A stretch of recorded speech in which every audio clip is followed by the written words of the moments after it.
Banks में invest करें या फिर प्राइवेट सेक्टर बैंक में। तो हमने आज चार्ट खोल रखा है पीएसयू बैंक का इंडेक्स। तो पिछले एक साल में पीएसयू जो इंडेक्स है उसने लगभग 78% के रिटर्न दिए हैं।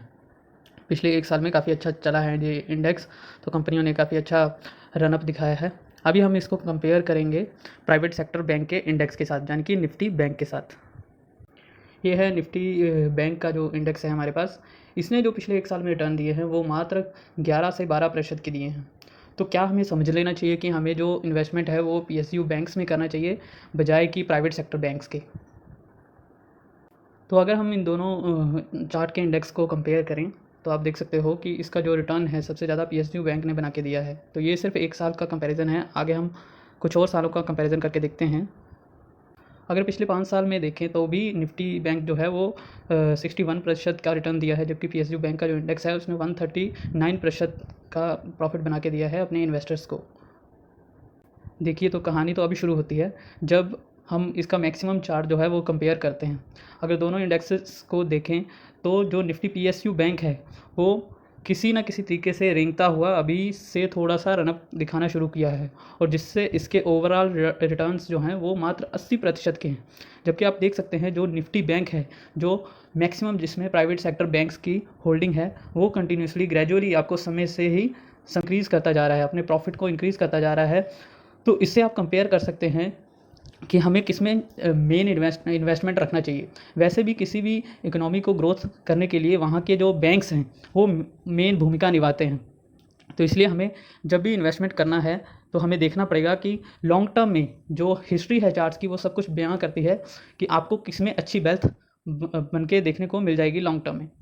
तो इसी से हम अब थोड़े से निफ्टी बैंक में जो स्टॉक्स हैं उनकी तरफ डिस्कशन करेंगे।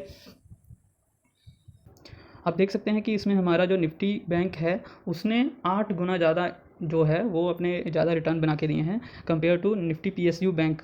तो पब्लिक सेक्टर बैंक्स जो हैं वो कुछ समय के लिए ही रनअप दिखा सकते हैं, अभी वो ओवर वैल्यूड हो चुके हैं, जबकि जो प्राइवेट सेक्टर बैंक हैं वो काफ़ी अच्छी अपॉर्चुनिटी दे रहे हैं इन्वेस्टर्स को बाय करने की सपोर्ट पे। और कुछ समय में वैसे भी कंपनी को तब खरीदा जाता है जब उनके नंबर्स ख़राब हों, ताकि इन्वेस्टर उसको अकोमुलेट करते रहें, डिप्स करते रहें, ताकि जब स्टॉक रनअप दिखाएगा तो उसमें बहुत ज़्यादा अच्छा आपको रिटर्न मिलेगा देखने को।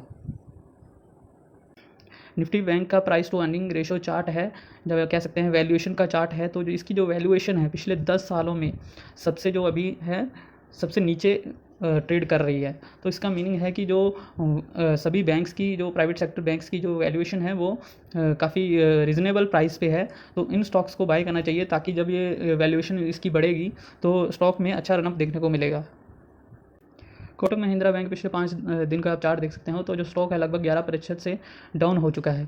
तो इस लोगों ने हल्ला मचाना शुरू कर दिया है कि स्टॉक मार्केट में जो बैंक्स हैं वो इन्वेस्टमेंट के लिए अच्छे नहीं हैं। जबकि हम इसी अगर कोटक महिंद्रा बैंक की बात करें या फिर किसी भी प्राइवेट सेक्टर की बात करें तो उसकी जो वेटेज है निफ्टी 50 में वो मैक्सिमम है, यानी कि किसी भी इकोनॉमी को ग्रोथ करने के लिए वहाँ के जो बैंक्स हैं उनके ऊपर इकोनॉमी काफ़ी डिपेंड करती है। तो उनका चलना बहुत ही ज़्यादा ज़रूरी है किसी भी इकोनॉमी को ग्रोथ करने के लिए। कोटक महिंद्रा बैंक के गिरने के 2 मेजर कारण हैं। सबसे पहले जो है अभी जो फॉल आया है वो स्टोरेज इशू के कारण आया है, जिसमें क्लाइंट्स का डेटा स्टोर होता है। आरबीआई ने कोटक महिंद्रा बैंक को इंस्ट्रक्शंस दी हैं, यानी कि अपना इंफ्रास्ट्रक्चर जो है उसको बेहतर बनाएं, जिसमें क्लाइंट्स का स्टोरेज जो डेटा है वो स्टोर रहता है और उसके चोरी होने का ज़्यादा डर रहता है। तो इसकी वजह से आरबीआई ने इसके ऊपर काफ़ी रिस्ट्रिक्शंस लगाई हैं, जिसकी वजह से स्टॉक में अचानक से 10 से 11% का फॉल देखने को मिला है। दूसरा है इसका क्रेडिट कार्ड। साथ ही आरबीआई ने बैन कर दिया है कि कोटक महिंद्रा बैंक को नए क्रेडिट कार्ड इशू करने से। आप देख सकते हैं पिछले कुछ समय में जो क्रेडिट कार्ड की ग्रोथ है हमारी इंडियन इंडस्ट्री में बहुत ज़्यादा है। तो इसका जो बेनिफिट्स है अभी वो कोटक महिंद्रा बैंक को कुछ समय के लिए नहीं मिलेगा, क्योंकि ये सभी एक्सटर्नल फैक्टर्स हैं और माइनर से फैक्टर हैं। जैसे ही ये दूर होंगे तो ये जो स्टॉक है वो आपको काफ़ी रनअप दिखाता हुआ देखने को मिल जाएगा। यही मौका है इस स्टॉक को अकोमुलेट करने का, बाय ऑन डिप्स करने का, ताकि आने वाले समय में आप इसकी ग्रोथ का फ़ायदा उठा सकें। कोटक महिंद्रा बैंक का प्राइस टू अर्निंग चार्ट है। इसमें आप देख सकते हैं कि स्टॉक की जो अर्निंग्स है कंटिन्यूसली इंक्रीज़ करती जा रही है, लेकिन उसका जो प्राइस है वो अभी बढ़ नहीं रहा है। लेकिन उसकी जो वैल्यूएशन है, अभी जो स्टॉक की वैल्यूएशन है वो आपको देखने को मिल जाएगी, ऑल टाइम हाई पे नहीं है, जबकि अपने सपोर्ट पर है। जब से बैंक लॉन्च हुआ है उसकी जो वैल्यूएशन है अभी मीडियन से भी नीचे जा चुकी है, तो लगभग ये 20 के आसपास अभी ट्रेड कर रही है। स्टॉक में अच्छा मौका है अकोमुलेट करने का। स्टॉक में कोई कमी नहीं है, इसके जो प्रॉफिट है कंटिन्यूसली ग्रोइंग है, आप देख सकते हैं। स्टॉक का जो सेल्स ग्रोथ है पिछले 5 सालों में 11% है और पिछले 3 सालों में 8%, और इसका जो प्रॉफिट है वो पिछले 5 सालों में 19% है, स्टॉक के इतने गिरने के बावजूद भी, और पिछले 3 सालों में 20%। तो स्टॉक जो है अपनी प्रॉफिट के हिसाब से चलता है। तो इसका जो अभी CAGR है वो आप देख सकते हैं, पिछले 5 सालों में 3% और पिछले 3 सालों में -4% दिखा रहा है। तो जैसे ही स्टॉक ये जो है अपनी अर्निंग्स को मैच करेगा तो ये जो CAGR है वो आपको काफ़ी ऊपर जाता हुआ देखने को मिल जाएगा। और इसका 10 साल का अभी भी CAGR जो है वो अभी भी 15% है। लेकिन जब आप ये स्टॉक बढ़ेगा तो ये कम से कम भी 20 से 22% तक पहुंच जाएगा। तो स्टॉक लॉन्ग टर्म के लिए बहुत ही अच्छा है, लॉन्ग टर्म के लिए होल्ड किया जा सकता है। शेयर होल्डिंग पैटर्न की बात करें तो FIIs ने अपना स्टेक थोड़ा ट्रिम किया है और DIIs ने स्टॉक को संभाला है। जो FIIs ने बेचा था वही DIIs ने खरीद लिया और पब्लिक ने भी इसमें से बेचा है। तो जब भी किसी स्टॉक को FII और DIIs बाई करते हैं तो स्टॉक में रनअप दिखाने के बहुत ज़्यादा चांसेस बढ़ जाते हैं।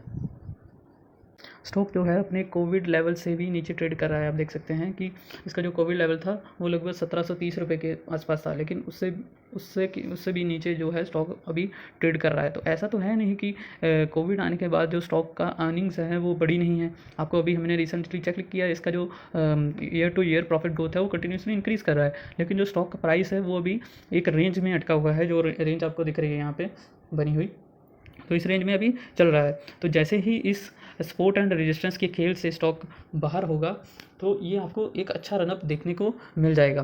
तो ये स्टॉक फंडामेंटली गुड है, एक मल्टीबैगर साबित हो सकता है आने वाले समय में। तो स्टॉक को सपोर्ट के ऊपर बाई करते रहिए। बाई करने से आपकी होल्डिंग इंक्रीज़ करेगी, और जब भी ये स्टॉक अपने अपने रेजिस्टेंस से ब्रेकआउट देगा तो एक लंबा रनअप आपको दिखाएगा।